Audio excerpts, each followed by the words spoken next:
Shaheen Javed Riyadh Saudi अरब Saudi Darul हुकूमत में मौसम अल रियाज के ज़ेरे एहतमाम सऊदी एंटरटेनमेंट अथॉरिटी और ग्लोबल हारमोनी की जानिब से अल सवेदी पार्क में रंगारंग तकरीबात का इनेकाद किया गया, जिसमें पाकिस्तान समेत Bangladesh, Bharat, Philippine, Indonesia, Yemen, शाम और मिस्र समेत 14 ममालिक की सकाफत को उजागर किया जाएगा ताकि रियाज सीजन को आलमी सतह पर मजीद तकवीत मिल सके।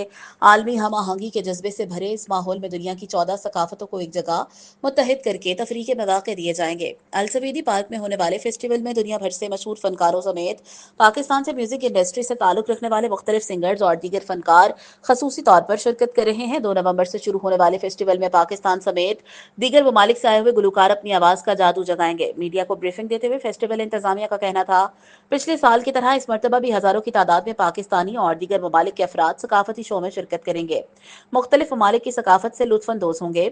सऊदी दारुल हुकूमत रियाज के सवेदी पार्क में मुनाकिदा फेस्टिवल 2 नवंबर से लेकर 20 दिसंबर तक जारी रहेगा, जिसमें मारूफ पाकिस्तानी सिंगर एबरारुल हक समेत दीगर फनकार अपनी आवाज का जादू जगाएंगे।